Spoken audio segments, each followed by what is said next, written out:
Hello my dear students, my name is Krishna Dwivedi and today we are discussing about chapter number 3, pair of linear equations in two variables. ठीक है, हम लोगों ने previous chapters discuss किए जिसमें से first chapter हमने पढ़ा, सेकेंड चैप्टर पढ़ा। सेकेंड चैप्टर में हमने क्या डिस्कस किया था? पॉलिनोमियल्स के बारे में डिस्कस किया था। पॉलिनोमियल्स में मैंने एक चीज डिस्कस की थी, according to degree we have three types of polynomial. First one will be a linear polynomial, second will be a quadratic polynomial, cubic polynomial in which degree will be 1, linear polynomial, degree will be 2, quadratic polynomial, degree will be 3, that will be a cubic polynomial। ठीक है, हम लोग यहां पर क्या पढ़ रहे हैं? Pair of linear equations in two variable. मतलब हमें यहां पर डिस्कस क्या करना है, हमें यहां पर कोई दो इक्वेशंस बनानी है। ठीक है, and that equations will depend upon two variables। ठीक है, मतलब अभी तक हम लोगों ने जो पॉलिनोमियल्स डिस्कस किए and that polynomials will depend upon one variable that will be x, such as we are discussing about ax square plus bx plus c, or we can say that ax plus b is equal to 0। ठीक है, पर यहां पर हमें क्या करना है? यहां पर हमें दो इक्वेशंस को डिस्कस करना है एक साथ and we have to use that two equation which one will be in a linear form। ठीक है, और उनको आपस में हमें सॉल्व करना है। सॉल्व करने के मेथड कौन कौन से हो सकते हैं वो सब चीजें हमें डिस्कस करनी है। ठीक है, सबसे पहला है लीनियर इक्वेशंस। क्या होती है? Simply we can say that जिनकी डिग्री क्या होती है, आपकी 1 डिग्री होती है, उसे हम लोग क्या कहते हैं? उसे हम लोग लीनियर इक्वेशंस कहते हैं।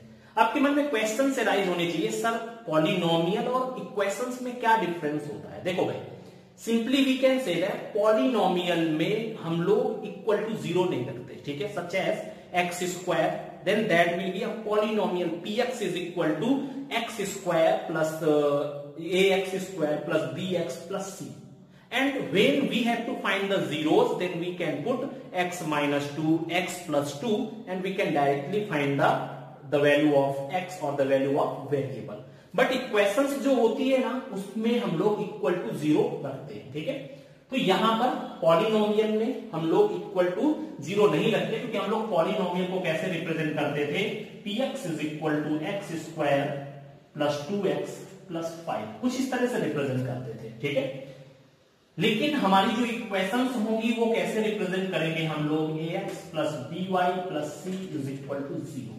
इस तरह से हम लोग इक्वेशंस को रिप्रेजेंट करेंगे। यही हमारा डिफरेंस हो जाएगा इक्वेशंस और पॉलिनोमियल के बीच में। ठीक है, पॉलिनोमियल जिनमें हम लोग इक्वल टू 0 नहीं रखते हैं और हम लोग इक्वेशंस में इक्वल टू 0 रखते हैं, और हमें सभी की सभी इक्वेशंस को इसी फॉर्म में रिप्रेजेंट करना होगा। ठीक है, because we are discussing about linear equations in two variable. ठीक है, अगर मैं बात करूं सिर्फ लीनियर इक्वेशंस की, ठीक है, तो लीनियर इक्वेशंस आपकी वो होती है, लीनियर इक्वेशन क्या होती है भाई?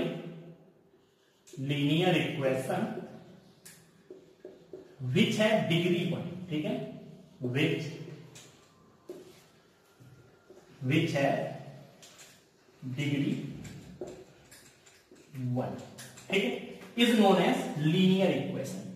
ठीक है, जैसे कि हमारा हो गया ax plus b is equal to 0, this is a linear equation. ठीक है, यहां पर b x प्लस में c इज इक्वल टू 0, या bx प्लस 5 या 2x plus 5 is equal to 0। ये हमारी क्या होगी? Linear equation. पर हमारा टॉपिक क्या है?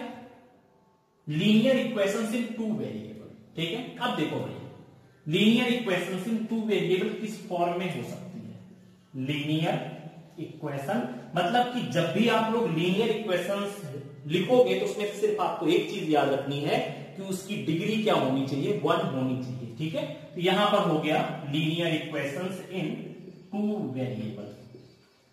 मतलब कि अभी तक हम लोग इक्वेशन में क्या करते थे? 1 वेरिएबल लेते थे, that will be x only, but we have to take linear equation in two variable. तो linear equation in two variable क्या हो जाएगा? That will be ax plus by plus c is equal to 0। This is the representation of linear equation. ठीक है, जैसे अभी तक हम लोग पिछले चैप्टर में डिस्कस कर रहे थे क्वाड्रेटिक पॉलिनोमियल या क्यूबिक पॉलिनोमियल। ठीक है, तो उनकी रिप्रेजेंटेशन के लिए हम लोग क्या यूज करते थे, उनके रिप्रेजेंटेशन के लिए हम लोग ax square plus bx plus c use करते थे। क्यूबिक के लिए हम लोग क्या यूज करते थे, ax cube plus bx square plus cx plus d, ये यूज करते थे हम लोग क्यूबिक के लिए। हम लोग क्वाड्रेटिक के लिए ये यूज करते थे, क्यूबिक के लिए ये यूज करते थे। And we will use linear equations in two variable in this form. If you want to find the values of coefficient, then we can compare by this equation. The value of a will be this, value of b will be this, and value of c will be this. ठीक है, तो इस तरह से ये हमारा क्या हो गया, representation. This is known as a representation of linear variable in two linear equation in two variable. This is the representation of linear equation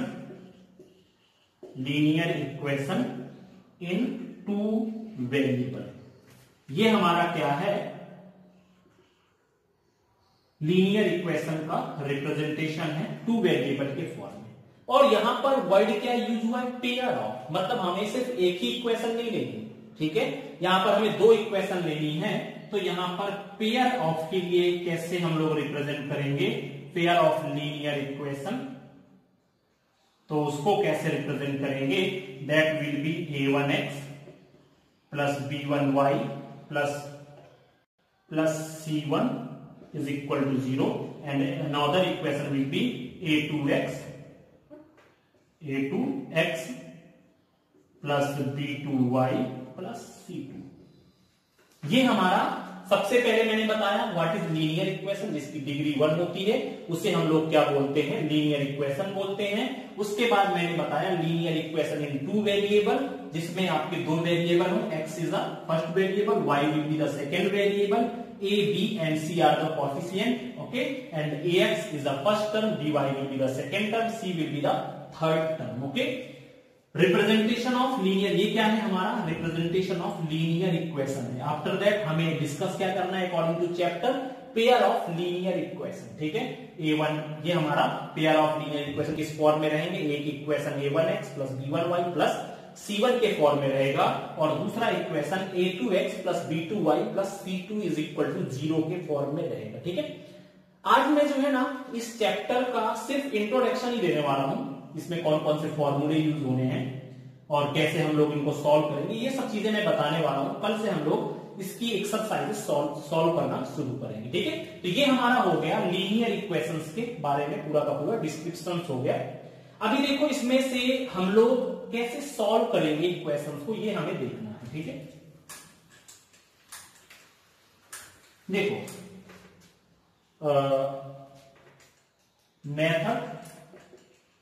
method of solving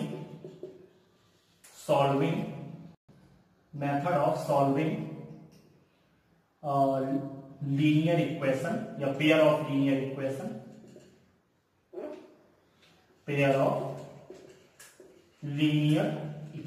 in two variable. ठीक, हमारे जो है ना मेथड ऑफ सॉल्विंग क्या है, देखो इसमें method of solving pair of linear equation के दो मेथड हैं, one will B algebraic method and another will be graphical method. हमारा पहला मेथड है, एक हमारा मेथड है ग्राफिकल मेथड और दूसरा मेथड है, one will B graphical method, ठीक है, और दूसरा मेथड है हमारा अलजेब्रिक मेथड। ठीक है, देखो यहां पर हम लोगों ने क्या किया है, ग्राफिकल मेथड को हम लोगों ने 3 पार्ट में डिवाइड किया हुआ, उनके सॉल्यूशन किस टाइप में आ सकते हैं। ठीक है, इसमें से इसके हम लोगों ने 3 पार्ट किए हुए हैं।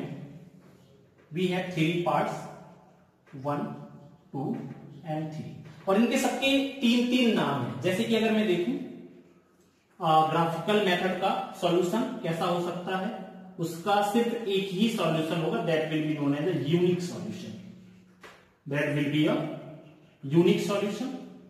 दूसरा क्या हो सकता है, यूनिक सॉल्यूशन का मतलब कि उसमें x और y की जो वैल्यू होगी ना, that will B only one value. ठीक है, एक ही चीज की बहुत सारी वैल्यू नहीं हो सकती। ठीक है, पहला हो गया हमारा यूनिक सॉल्यूशन, दूसरा हमारा हो गया मैनी सॉल्यूशन, दूसरा हमारा क्या हो गया मैनी सॉल्यूशन, और तीसरा हमारा क्या हो जाएगा नो सॉल्यूशन।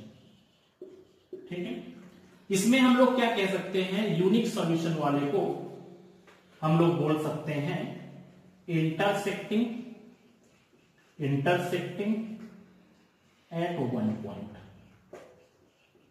ठीक है, मैनी सॉल्यूशन वाले को हम लोग बोल सकते हैं कोइंसाइडल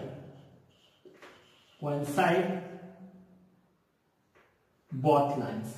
ठीक है, ये हमारा कैसा होगा, कोइंसाइडल हो जाएगा। ठीक है, और नो सॉल्यूशन में कैसी कंडीशन होगी, पैरेलल। ठीक है, नो सॉल्यूशन में कैसी कंडीशन होगी, मतलब यूनिक सॉल्यूशन में इंटरसेक्टिंग, मैनी सॉल्यूशन में कोइंसाइडल एंड नो सॉल्यूशन में पैरेलल। ठीक है, अभी इसका और क्या नाम हो सकता है, इसको हम लोग बोलते हैं this is known as intersecting, sorry this is known as consistent. ठीक है, this is known as consistent, this is also consistent, this is also consistent, and this is inconsistent, this is inconsistent. ठीक है, मैंने क्या किया, हमारे पास इन पेयर ऑफ लीनियर इक्वेशंस के सॉल्व करने के मैंने दो मेथड बताए। First one will be a graphical method, second one will be a algebraic method. ठीक है, जब हम ग्राफिकल मेथड से इन पेयर ऑफ लीनियर इक्वेशंस को सॉल्व करेंगे तो हमें थ्री कंडीशंस मिलेंगी। हो सकता है ग्राफिकल मेथड में हमें दो इक्वेशन आपस में एक दूसरे को इंटरसेक्ट करते हुए मिले, मतलब इंटरसेक्ट मतलब दोनों इक्वेशन कुछ इस तरह से एक दूसरे को काटती हुई मिले, तो ये क्या हो जाएगा, यूनिक सॉल्यूशन हो जाएगा, मतलब ओनली वन सॉल्यूशन हो जाएगा। और इसकी कंडीशन को हम लोग क्या बोल सकते हैं, मतलब इसमें से थ्री टाइप्स के क्वेश्चन आ सकते हैं। वो बोल सकता है कि दीज टू लाइंस और these two equations will be intersecting, या these two equations have unique solution, और these two equations have consistent solution. तो ये हमारा क्या हो जाएगा, पहले वाले का फंडा हो जाएगा। ठीक है, अभी अगर वो ऐसा बोलता है कि हमारे पास दो इक्वेशंस हैं and both equations will be coincidal, एक दूसरे को कोइंसाइड कर रही है। कोइंसाइडल मतलब हो जाएगा कि भाई पहली इक्वेशन भी यहीं से जा रही है और दूसरी इक्वेशन भी उसी के ऊपर से होते हुए जा रही है। This is known as a coincidal. ठीक है, तो जब भाई एक ही लाइन सिर्फ एक जगह मिल रही है तो यूनिक सॉल्यूशन, जब एक ही लाइन दूसरी लाइन से हर जगह पे मिल रही है तो उसके सॉल्यूशन कितने होंगे, मैनी सॉल्यूशन हो जाएंगे, और ये भी क्या हो जाएगा, कंसिस्टेंट हो जाएगा। ठीक है, अभी हमारी तीसरी कंडीशन है नो सॉल्यूशन। नो सॉल्यूशन मतलब पैरेलल। ठीक है, पैरेलल मतलब when we have two lines and these lines will be not intersect at any point, then they have not any solution। जब कहीं पर लाइन मिलेगी ही नहीं, इसका मतलब दोनों की दोनों लाइन या दोनों की दोनों इक्वेशन सॉल्व करने के बाद हमें ग्राफ में पैरेलल मिल रही हैं, तो वहां पर जब कहीं मिलेगी नहीं तो वहां पर कंडीशन क्या होगी, नो सॉल्यूशन की कंडीशन होगी, मतलब उन दोनों इक्वेशंस का कोई भी सॉल्यूशन नहीं है, तो वो आपकी पैरेलल कंडीशन हो गई। और इस सॉल्यूशन को हम लोग इनकंसिस्टेंट सॉल्यूशन बोलते हैं, मतलब easily we can find the answer of these equations. ठीक है, ये हमारा हो गया ग्राफिकल मेथड। अभी मैं इसकी कंडीशंस भी लिखवाऊंगा। ठीक है, अभी हमारा है अलजेब्रिक मेथड। अलजेब्रिक मेथड की टोटल थ्री कंडीशन, कैसे कैसे हम लोग सॉल्व कर सकते हैं अलजेब्रिक मेथड का यूज करके पेयर ऑफ लीनियर इक्वेशंस को। ठीक है, देखो पहला मेथड है इसका सब्स्टिट्यूशन मेथड, सब्स्टिट्यूशन मेथड। ठीक है, दूसरा मेथड है एलिमिनेशन मेथड, ओके, और तीसरा मेथड है क्रॉस मल्टीप्लीकेशन मेथड। मतलब कि जब हम लोग ग्राफिकल मेथड का यूज करेंगे तो हम लोग उसमें ग्राफ बनाएंगे, and if these two equations will be like this, intersecting with each other, then we have only one solution. And these two equations will be in a graph like this, means both equations will be coincide each other, then it had many solutions. ठीक है, and this solution will be a consistent. And if when we will draw two lines in a graph and these two lines will be not intersect at any point, means we can say that these two lines will be parallel to each other, then there have not any solution of that equations, and that lines will be parallel to each other, and this solution will be known as a inconsistent. अभी हमारा दूसरा method है algebraic method कि इन pair of linear equations को हम लोग और कैसे सॉल्व कर सकते हैं. तो हमने तीन मेथड और बताए हैं. One will be a substitution method, another will be a elimination method, and third one will be a cross multiplication method. मतलब कि इन लीनियर इक्वेशंस को हम लोग अलजेब्रिक के वे से भी सॉल्व कर सकते हैं, सब्स्टिट्यूशन करके, एलिमिनेशन करके. दरअसल होता क्या है सब्स्टिट्यूशन, मतलब ये होता है कि भाई अभी मैं आगे करके एक एक करके पूरे समझाऊंगा. ठीक है, सब्स्टिट्यूशन नाम से ही पता चल रहा है कि किसी एक वैल्यू की जगह पे दूसरी वैल्यू को पुट कर देना, ये कहलाएगा सब्स्टिट्यूशन मेथड. ठीक है, एलिमिनेशन मतलब हमारे पास दो वेरिएबल है, we are discussing about equations which have two variables. ठीक है, हमारे पास कितने वेरिएबल्स हैं, वी हैव टू वेरिएबल्स, और जब हमारे पास दो वेरिएबल्स हैं तो एलिमिनेशन मतलब we have to eliminate one variable, then we can get the value of the second variable, then this is known as a elimination method. Okay, after that cross multiplication, this method is done by a cross multiplication method, means we have a method by which we can solve by using cross multiplication, and we can learn the formula, or we can find the formula for the cross multiplication. ठीक है, तो ये हमारा रहा solution का main फंडा. ठीक है, अभी आप चाहो तो इसको पूरा का पूरा बना सकते हो. इसके नीचे भी मुझे एक लाइन और लिखना था, वो मैं अभी आपको बताया दे रहा हूं. पहले इसको लिख लीजिएगा, उसके बाद हम लोग क्या करते हैं आगे का भी थोड़ा सा मैं लिखे दे रहा हूं यहाँ पे. ठीक है, कैसे करना देखते हैं. ठीक, अभी देखो ये थोड़ा सा मैं साफ कर दे रहा हूं, इसी के नीचे तीनों के नीचे अभी थोड़ा सा बताया दे रहा हूं इसको. ठीक है, ये लिख लीजिएगा आप लोग. अभी देखो भाई,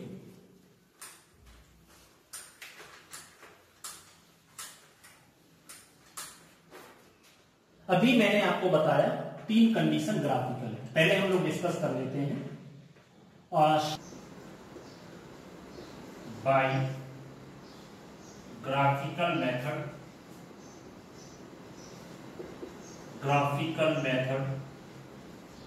तो यहां पर कितना हो जाएगा solution by graphical method. We can say that we have three types of solution in graphical method. One is a unique solution,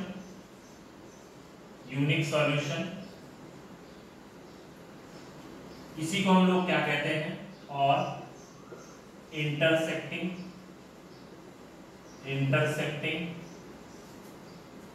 और इसी को हम लोग बोलते थे कंसिस्टेंट सॉल्यूशन.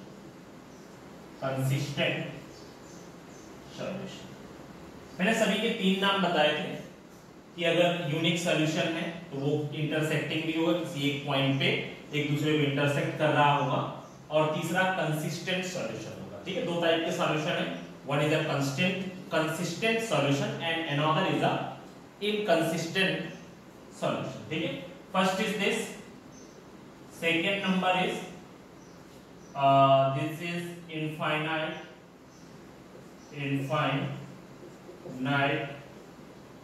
सॉल्यूशन, और इसी को हम लोग बोलते हैं कोइंसाइडल,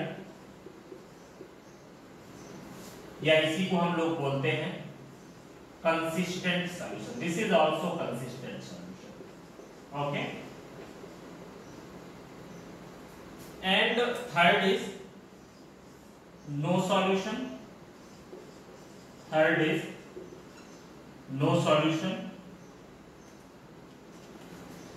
और पैरेलल और इनकंसिस्टेंट सॉल्यूशन। ओके, ठीक है। तो ये हमारा हो गया यूनिक सॉल्यूशंस और इंटरसेक्टिंग और consistent solution. After that infinite solution और कोइंसाइडल और consistent solution, and after that no solution और पैरेलल और इनकंसिस्टेंट सॉल्यूशन। ओके, चलिए देखते हैं इसमें से कंडीशन क्या होती है। मैंने आपको बताया था कि इसमें से जो इक्वेशंस के टाइप होंगे, पेयर ऑफ लीनियर इक्वेशंस के जो टाइप होंगे इन टू वेरिएबल, वो किस टाइप का होता है। दिस इज 1x प्लस में a1x प्लस में b1y प्लस में c1 is equal to 0 and other equation will be a2x plus b2y plus c2 is equal to 0। Okay, इस टाइप की हमारे पास pair of linear equations in two variable होती है। ठीक है, अभी इसमें से हमारे पास तीन कंडीशंस कौन कौन सी होंगी जिससे हम लोग ये डिसाइड कर पाएंगे कि this is a unique solution और this is a infinite solution और this is a no solution. ठीक है, चलिए देखते हैं। देखिए यूनिक सॉल्यूशन की क्या कंडीशन होती है। The ratio of the component of x does not equal to the ratio of the component of y।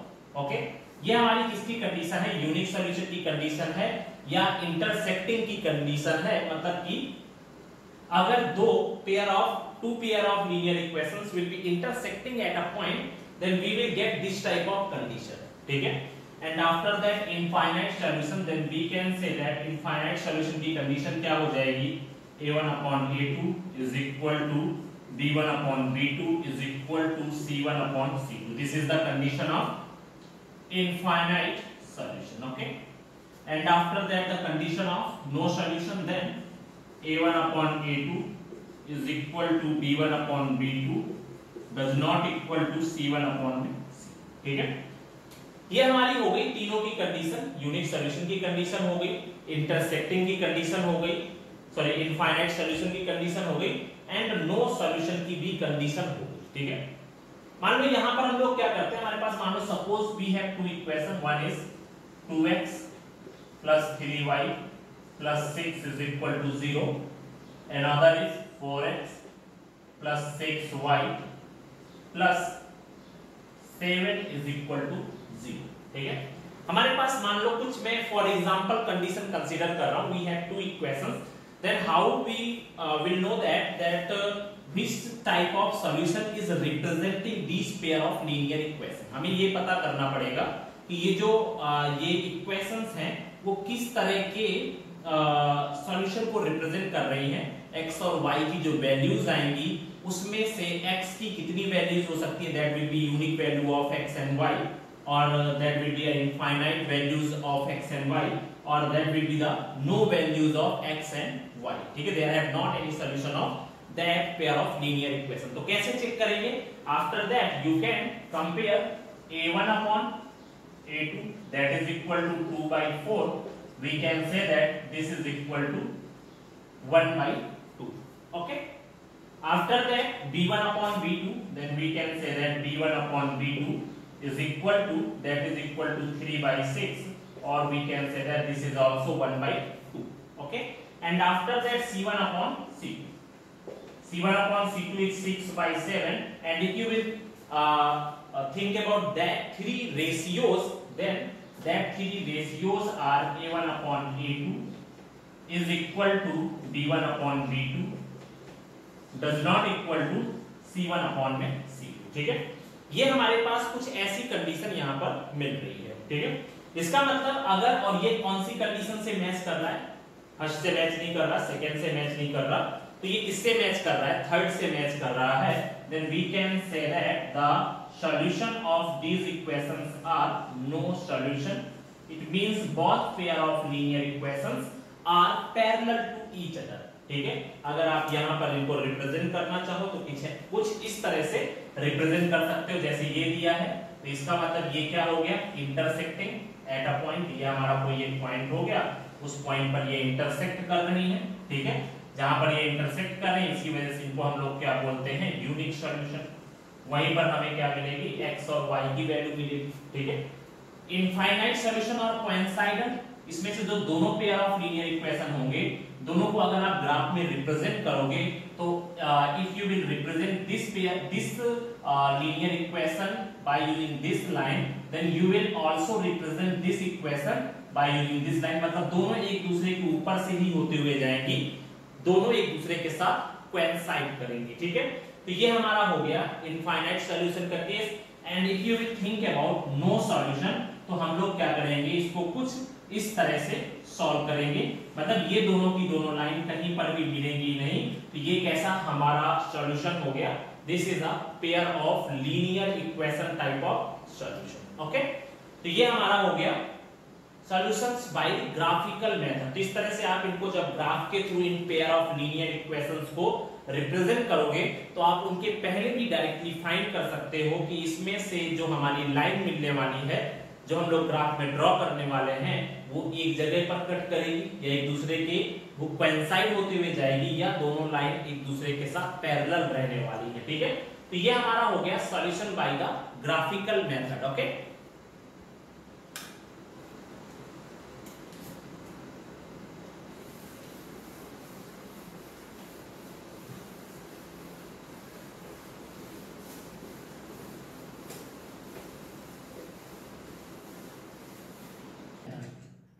ठीक है,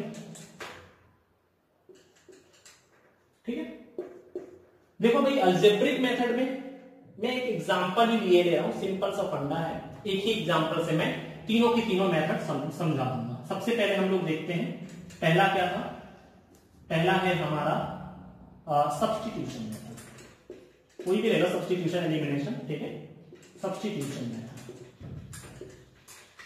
ठीक है।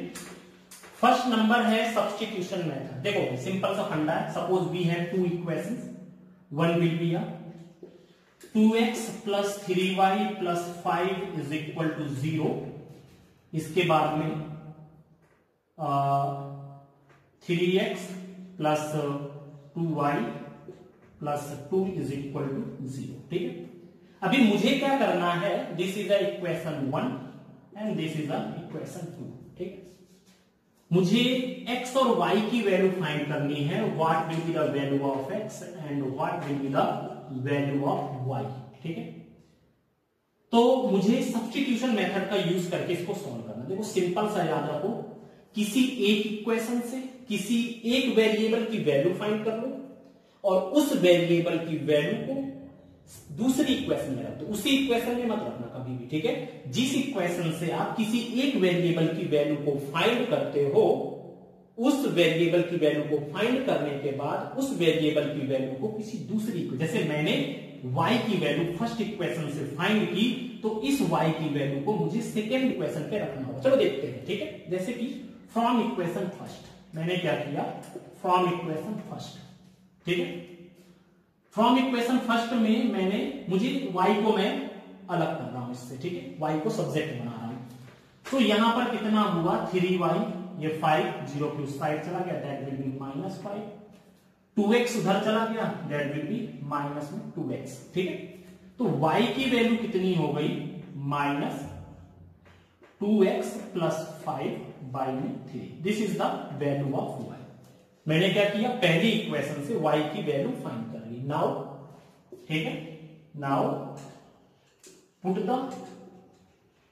The value of y in equation second, दूसरी वाली इक्वेशन में उसकी वैल्यू। जैसे कि मैंने बताया सब्स्टिट्यूशन मेथड में क्या होता है, एक इक्वेशन से x या y किसी की भी वैल्यू फाइंड कर लो और उसके बाद में जो भी वैल्यू उस वेरिएबल की आए उस वैल्यू को उठा करके हमें दूसरी वाली इक्वेशंस में रख देना है, ठीक है।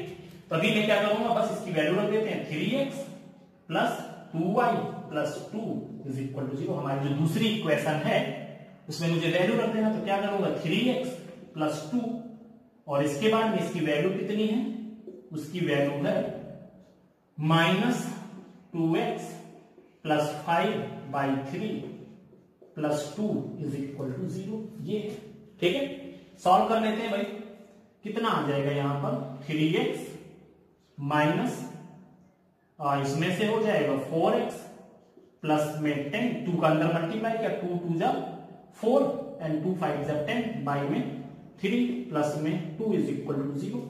Now we can take LCM, LCM ले लेते हैं भाई, 3 नीचे है ना, इसके नीचे 1, इसके भी नीचे 1। Now we can take 3 as LCM, तो 3 3 जा 9x, फिर इसमें से माइनस में 4x, इस माइनस का अंदर मल्टीप्लाई कर दिया -10, और प्लस में 2 3 जा 6 इज इक्वल टू, यहां पर अपॉन में कितना होगा 3 is equal to 0।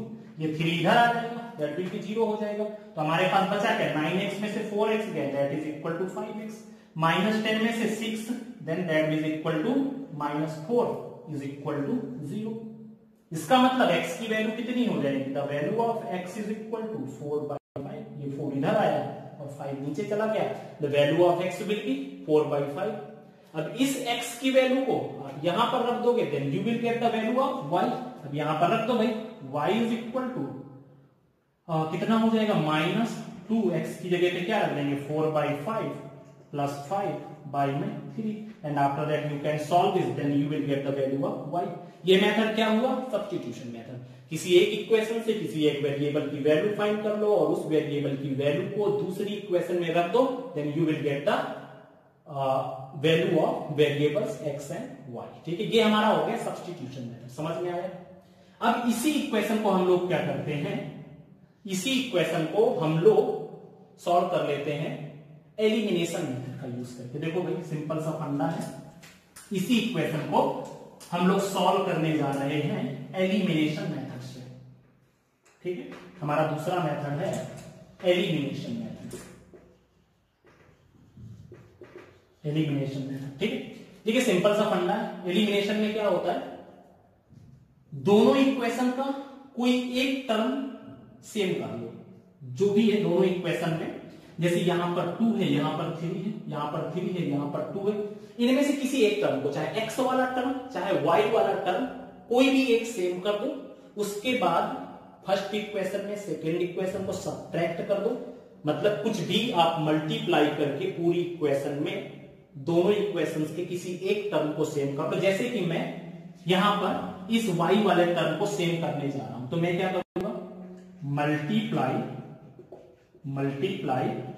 Bye 2 in equation first and by 3 in equation 2। ठीक है, मैंने क्या किया, फर्स्ट इक्वेशन में पूरी इक्वेशन में 2 का मल्टीप्लाई कर दिया एंड सेकेंड इक्वेशन में पूरी इक्वेशन में 3 का मल्टीप्लाई कर दिया। तो हुआ क्या, देखो भाई, 2 का मल्टीप्लाई करने का मतलब सिर्फ इसी में नहीं करना, हमें पूरे में मल्टीप्लाई करना है। मतलब कि यहां पर हो जाएगा, जब 2 का मल्टीप्लाई किसमें किया, 2x plus 3y plus 5 is equal to 0। ठीक है, 0 में भी 2 का, पूरे इक्वेशन में ही 2 का मल्टीप्लाई करना है। ठीक है, तो हमारे पास इक्वेशन क्या बनी, 2 2 जा 4x, ठीक है, फिर 2 3 जा 6y एंड 2 5 जा 10 इज इक्वल टू 0। ये हमारे पास हो गई equation number 3।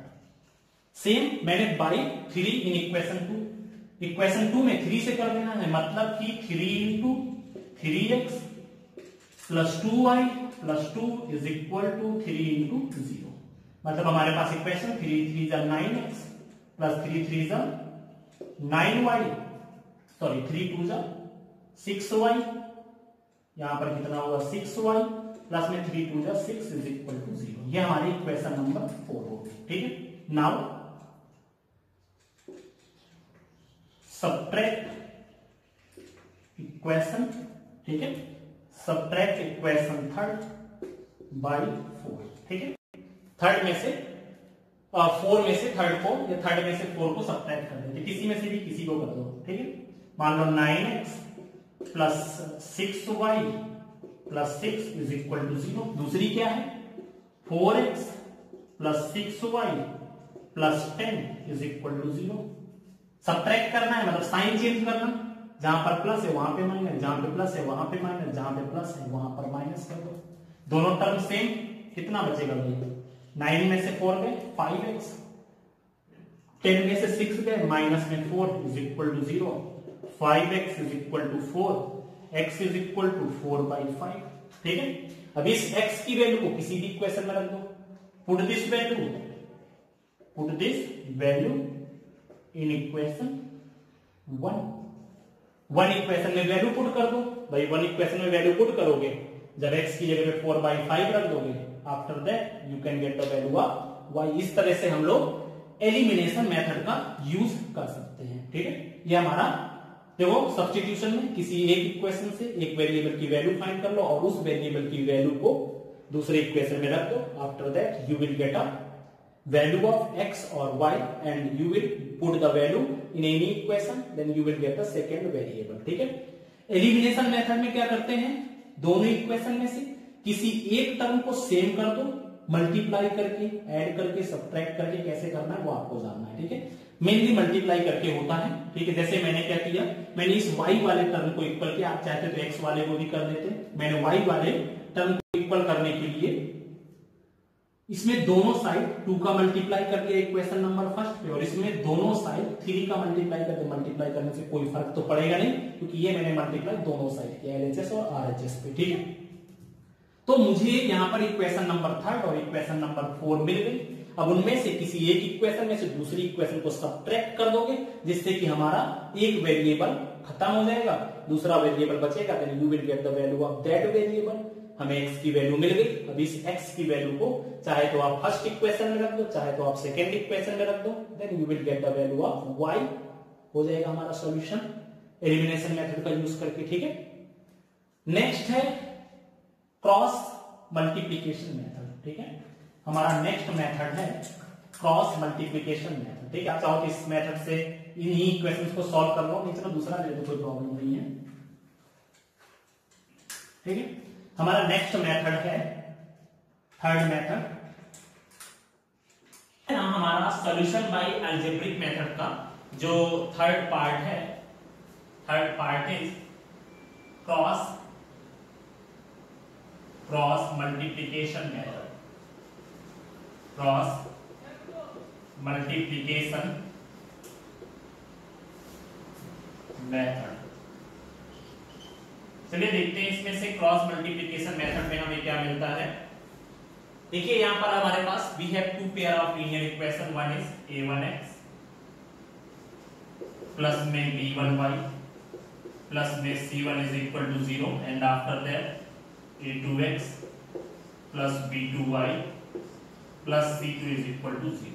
Okay, after that हमें यहां पर क्या फाइंड करना है, अगर हम लोग यहां पर देखें तो मुझे इसको क्रॉस मल्टीप्लिकेशन मेथड के थ्रू सॉल्व करना है। तो इसके लिए हम लोग क्या करेंगे, इसमें से हम लोग देखेंगे x अपॉन में ऐसे कुछ लिख देंगे and after that y upon में, एंड इसके बाद में हमारा हो जाएगा 1 अपॉन में। ठीक है, मतलब एक बार इसका, एक बार इसका, और ये इसका हो गया, इसका हो गया। ठीक है, और जो हमारे पास इक्वेशन होनी चाहिए वो हमेशा इस फॉर्म में ही होनी चाहिए, C1 उस साइड पे नहीं हो, मतलब कि परफेक्ट लीनियर इक्वेशंस इन 2 वेरिएबल्स के फॉर्म में होनी चाहिए। ठीक है, अब इसके बाद जब आप x फाइंड करोगे ना, x वाले को ऐसे ढक लो। ठीक है, जब आप x की वैल्यू फाइंड करने जाते हो तो x वाले को आपको टच भी नहीं करना है। ठीक है, जब आप y फाइंड करोगे तो y वाले को आपको टच नहीं करना, और जब आप इसके लिए फाइंड करोगे तो आपको कांस्टेंट को भी आपको जो है यहाँ पे टच नहीं करना, बाकी दूसरी वैल्यूज पे वो आंसर डिपेंड करने वाला है। ठीक है, तब इसके लिए हम लोग क्या करते हैं, x के नीचे अगर हम लोग देखें तो x के लिए वैल्यूज हो गई, x में मैंने बताया कि आपको x की वैल्यूज को टच नहीं करना, तो x के आगे क्या है b1 और b2। ठीक है, y की जितने कंपोनेंट होंगे वो मैंने यहाँ पर लिख दिए। ठीक है, फिर इसके बाद में मैंने क्या किया, यहाँ पर दूसरा है c1 और c2। ठीक है, मतलब x के नीचे y के कंपोनेंट और कांस्टेंट टर्म मैंने यहाँ पर पुट कर दिए। ठीक है, x को हमें टच नहीं करना, इसके बाद में जो भी है b1 and b2 and c1 and c2। Same for y में हमें y के बाद क्या आता है, this is c1 and c2, उसके बाद फिर आपका फिर से वही x के कंपोनेंट a1 एंड a2। इसके बाद इसको मैंने टच किया तो इसके बाद में ये उनके आपका यहाँ पे आया, then we can say that this is a1 a2 and b1 and b2। अभी जो भी डिनोमिनेटर में x y और 1 के आए हैं उनको हमें क्या कर देना है, उनका क्रॉस मल्टीप्लिकेशन कर देना है, देन x अपॉन में यहाँ पर हो जाएगा b1 का c2 के साथ, देन b1 c2 बीच में साइन माइनस करेगा एंड b2 c1। ये हो गया। इसके बाद में हमें क्या करना है यहाँ पर, इसमें से C1A2 y अपॉन में C1A2 माइनस में C2A1, ये हो गया। C1A2 माइनस में C2A1, ये हो गया।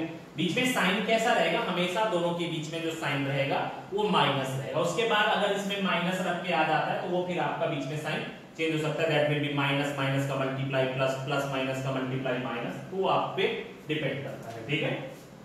अभी हमारा ये हो जाएगा A1 इसमें से 1 अपॉन में A1 का मल्टीप्लाई B2 के साथ, देन A1 B2 माइनस में A2 B1 हो गया। ये हमारा कुछ इस तरह से रिप्रेजेंट किया जाएगा, ठीक है। And if you want to find the value of x और द वैल्यू ऑफ y, तो हम क्या करेंगे, जब x की वैल्यू फाइंड करनी हो तो x वाली वैल्यूज को 1 वाली वैल्यूज के साथ इक्वल दिखा देना है, और जब y की वैल्यू फाइंड करोगे तो y की वैल्यू को इस वाली वैल्यू के साथ इक्वल दिखा देना है, ठीक है। तो चलिए देखते हैं यहाँ पे, then we can say that x upon में b1 c2 माइनस में b2 c1 is equal to, यहाँ पर कितना हो जाएगा, that is equal to 1 upon में a1 b2 माइनस में a2 b1, ठीक है। कुछ इस तरह से ये हो जाएगा। अभी हमें क्या करना है, यहाँ पे ये वाली वैल्यू ऊपर ले जाते हैं, then the value of x will be, ठीक है। यहाँ पर कितना हुआ, x is equal to b1 c2 minus में b2 c1 अपॉन में a1 b2 माइनस में a2 b1, ठीक है। Same for y, then y के लिए ये equal to this, then y upon में यहाँ पर कितना हो गया, c1a2 माइनस में c2a1 is equal to 1 upon में a1 b2 माइनस में a2 b1, ठीक है। ये वैल्यू ऊपर चली गई, then y is equal to c1a2 minus में c2a1 अपॉन में a1 b2 माइनस में a2 b1। ये हमारे पास क्या हो गई, y की वैल्यू हो गई। इस तरह से हम लोग क्रॉस मल्टीप्लिकेशन मेथड का यूज करके x और y की वैल्यूज को फाइंड कर सकते हैं, ठीक है। जैसे कि अगर आपको मान लो एक तो एग्जांपल के फॉर्म में देखना हो, then we can say that, मान लो मेरे पास कोई एक इक्वेशन है, then we can say that 2x plus में 3y प्लस में 5 is equal to 0 and another equation is 3x plus में 2y is equal two plus में 10 इज इक्वल टू 0। अगर ये कुछ इस तरह से दिया गया है, कुछ नहीं करना, simply we can say that, हमें क्या करना है, सबसे पहले x, यहाँ पर y और यहाँ पर 1, ठीक है। x को छोड़ देना है, बाकी y के कंपोनेंट, देन 3/2 ये हो गया, एंड 5 और यहाँ पर 10 अपॉन में नहीं है, जैसे है 3 और 2 और 5 और 10, ठीक है। y वाले में y वाले को छोड़ देना, y के बाद क्या है 5 and 10 और उसके बाद 2 and 3, ये हो गया। इसके बाद में कांस्टेंट वाले को यहाँ पर 2 and 3 एंड इसके बाद में 3 and 2, ठीक है, ये हो गया। And after that cross product of the denominator, then यहाँ पर कितना हुआ, x अपॉन में 3 10 जा 30, 2 5 जा 10, बीच में साइन माइनस का, ये हो गया। इसके बाद में इक्वल में y अपॉन में 5 3 जा 15, 10 2 जा 20 माइनस में 20, सेम फॉर 1, देन 2 2 जा 4, 3 3 जा 9 माइनस 9 हो गया। देन यहाँ पर कितना हुआ, x अपॉन में 20 is equal to y upon में -5 इज इक्वल टू 1 अपॉन में -5, ओके। 4 में से -9 गया, and after that you can solve this. कैसे सॉल्व करोगे भाई, देन वही चीज फिर से, x अपॉन में x upon 20 is equal to 1 upon में -5, ये 20 उधर गया, then x is equal to 20/5, that is equal to 4, the value of x is equal to कितनी होगी, 4 होगी। same for y, y के लिए क्या करोगे भाई, then y upon -5 is equal to 1 upon -5, -5 से -5 कट गया, then y is equal to 1। ये मैंने एक एग्जांपल के फॉर्म में बताया कि क्रॉस मल्टीप्लिकेशन का यूज करके आप किसी भी इक्वेशन को किस तरह से सॉल्व कर सकते हो, ठीक है। तो ये हमारा हो गया क्रॉस मल्टीप्लिकेशन का फंडा, ये आप लोग लिख लीजिएगा। और आज का जो भी था introduction of the third chapter ये हमारा फिनिश हुआ। ठीक है।